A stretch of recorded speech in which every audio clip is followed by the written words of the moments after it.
अध्यात्म विज्ञान कोई धर्म या संप्रदाय नहीं है, ये स्पिरिचुअल साइंस है जो कुदरत के कानून पर आधारित है। ये विज्ञान पूरे ब्रह्मांड के सभी रहस्यों को उजागर करता है और जीवन के सभी पहलुओं को समझने के लिए एक नई दृष्टि देता है। इसी को आर्ट ऑफ विजन कहते हैं, दुनिया को देखने की एक नई दृष्टि, जो अध्यात्म विज्ञानी परम पूज्य स्वामी श्री कमलेशानंद जी के निर्देशन में सनातन सत्य का अनुसंधान कर हमारे जीवन को प्रकाशित करे। जय सच्चिदानंद। तो मार खाઈને સુધરશે કે શું થાય? શું કીધું? ઘણા એવા અક્કડ ને અહંકારી હોય કે જે પોતાની વાતને પકડી રાખે. શું કરે? ખોટી હોય તો એ ગધે કી પૂછ જેવું, લાત મારે તો છોડે નહીં. આવું છે તો મેં આપણે શું કરીએ? કે નક્કી તો કરવું જ જોઈએ ને. નક્કી તો આપણે કરવું જ જોઈએ ને. એટલે આપણે ઘણી વખત થઈ જતું હોય કે એવું અરે નક્કી કરો એની સાથે ક્યાં વાંધો છે, પણ નક્કી કર્યા પ્રમાણે, નક્કી કર્યા પછી નક્કી કર્યા પ્રમાણે ન થાય તો પછી એને કુદરતી રચના જોવામાં શું વાંધો છે? આપણી પાસે સ્વતંત્રતા હોય તો આ રામ અને રાવણને ઝઘડો જ ના થાત ને, તો પછી મહાભારત જ ના થાત ને. જો આપણા ધાર્યા પ્રમાણે થવાનું હોય તો, આપણે નક્કી કર્યા પ્રમાણે થવાનું હોય તો રામાયણ મહાભારત થાત જ નહીં ને. માણસ સંજોગાધીન છે. કેવો છે? બહુ અહંકારી હોય તો પછી સારું નહીં, એને બહુ માર ખાવો પડે. શું ખાવો પડે? હા, જ્યાં સુધી સંજોગો પાછા હોય ત્યાં સુધી વાંધો ના આવે, પણ જ્યારે વાંકા સંજોગો આવે ત્યારે એને ભારે પડે. શું પડે? સ્વીકારતા. કારણ કે હું કરી શકું છું, હું કરી શકું છું, અને પછી ધાર્યું ના થાય તો એને એટલી જ નેગેટિવ અસર થાય કે આટલી બધી મહેનત કરી છતાંય મને સાથ ના આપે કુદરતે. પછી વ્યક્તિ ક્યાં તો કુદરતને ગાળો દે માણસ. શું કરે? પણ હકીકતમાં તો કર્મના ફળ છે.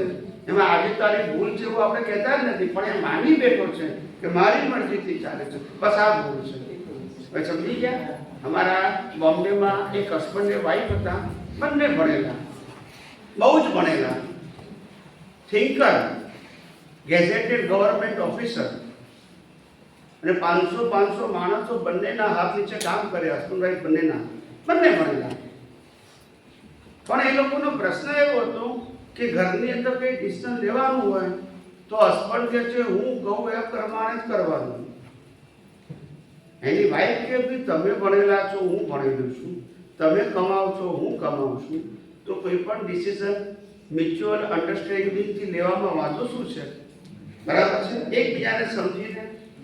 પણ પુરુષ પ્રધાનમાં એવું લાગે કે હું કહું એમ જ કરવાનું, હું જ આ ઘરનો કિંગ છું. ખ્યાલ આવ્યો? મારો હુકમ એટલે વટ હુકમ, કોઈ બદલી શકે એવો અહંકાર હોય. ખ્યાલ આવે ને? એટલે મેં બેનને સમજાયા, ભાઈને સમજાયા, તો બેન તો સમજી ગયા કે હું તો એડજસ્ટ થઈને જ જીવું છું, પણ આ ભાઈ એડજસ્ટ નથી થતા. તો મેં ભાઈને સમજાયા, બહુ સમજાયા, પણ સમજ્યા નહીં. એટલે પછી મારે ત્રીજું નેત્ર ખોલવું પડ્યું. ના સમજાય એટલે મેં કીધું જુઓ, જ્યાં તમે એમ માનતા હોય કે આ બધું મારું ધાર્યું થશે એવું બનવાનું નથી. એટલું ધ્યાન રાખજો, જે મા બાપને ભાઈ બહેનને છોડી શકે એ તમને પણ છોડી શકે. બોલતા નથી. આટલું ખોટું. જન્મ આપેલા મા બાપને છોડી શકે, ભાઈ બહેનને છોડી શકે, તો તમને ના છોડી શકે? તમે તો આજકાલના આવેલા છો. એટલે સમજવાની વસ્તુ, અહંકાર કરવો નહીં. અને એક વસ્તુ ધ્યાન રાખો કે આ દુનિયામાં કશું ખોટું નથી બનતું, તેમ સાચું નથી બનતું. આ દુનિયામાં જે બને છે હિસાબ છે. રામની સીતા ઉપડી ગયા તે પણ હિસાબ, ને રામ રાવણ સાથે યુદ્ધ થયું તે પણ હિસાબ, આખું રાવણનું ફેમિલી ખલાસ થઈ ગયું તે પણ હિસાબ, કૌરવનું ફેમિલી ખલાસ થઈ ગયું તે હિસાબ. એમાં ઓપિનિયનની જરૂર નથી કે સારું બને ખરાબ. સમજાય છે? આ દુનિયામાં એકબીજાના હિસાબ પૂરા થાય છે અને કરાવનાર કુદરત છે. સંજોગો શક્તિ કુદરત આપે છે, નાહકના આપણે ટેન્શન લઈએ છીએ. પેલું કહેવત છે ને, દુબલે કાજી સારે ગાવ કે ફિકર. ચાલે કશું નહીં પણ આખા ગામની ચિંતા કરતો એવું છે.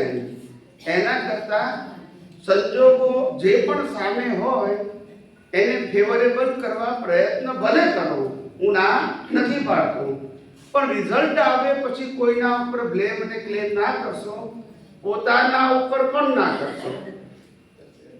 બન્યા પછી અવસ્થા માત્ર એટલે ટેન્શન લેવાની જરૂર નથી. આ દુનિયામાં કોઈ પણ વ્યક્તિ પોતાના મન વચન કાયાથી સ્વતંત્ર રીતે જીવી શકવાની ક્ષમતા ધરાવતો નથી. કૃષ્ણ ભગવાને કીધું કે કર્મમાં અધિકાર તારો ફળમાં નહીં છે. હા, તો ઈ કર્મ તો સ્થૂળ કર્મની જ વાત કરી ને કૃષ્ણ ભગવાને. આ પરિણામવાળા પરિણામવાળા ભાગનું જ કીધું. હા, વાસ્તવમાં તો કર્મ તો અંદર જ થાય. કર્મ તો દેખાતા નથી અને દેખાય છે એ કર્મ. લોકો ક્રિયાને કર્મ કહે છે. કોણે કર્મ કહે છે? ક્રિયા મનની, વચનની, કાયાની એ કર્મ એટલે જ અને બધા ભાવને કર્મ કહેવાય છે. સમજાયું? એટલે બધા પણ એમ સમજી ગયા કે કર્મ કરવાનું તો કૃષ્ણ ભગવાને કીધું જ છે ને, કર્મ તો કરવું જ પડે ને. કર્મ નહીં, ક્રિયા કરવાની. ક્રિયા કરવાની જ કર્મ કહે છે. તો પછી ક્રિયા કરવાની કોણ ના પાડે છે? કરો ને થાય. એને કર્મ માની દે છે ને તો પછી. પછી આપણે શું કરીએ? એ ઊંધું માને તો આપણે કરી લેશું. કાંઈ નથી થતું. હા, આખી દુનિયામાં દ્રષ્ટિ જ્યાં સુધી ઊંધી છે, એ ઊંધી દ્રષ્ટિ જ્યાં સુધી ઊંધી નહીં થાય ત્યાં સુધી સીધી થઈ જાય. આ વિજ્ઞાન ઊંધીને ઊંધી કરે છે એટલે સીધી થઈ જાય. સમજાય છે? એનો એક્ઝામ્પલ આપજો ઊંધીનો. આ લોટો હોય, પાણી પીવાનો લોટો, એ ઊંધો પડ્યો હોય, એ ઊંધાને ઊંધો કરો તો શું થાય? છત્તો થઈ જાય. કાલે બેઠી બધાને એમ. આપણે બધાની દ્રષ્ટિ સીધી કરવી. ચાલો, કંઈ પૂછવું હોય તો પૂછો.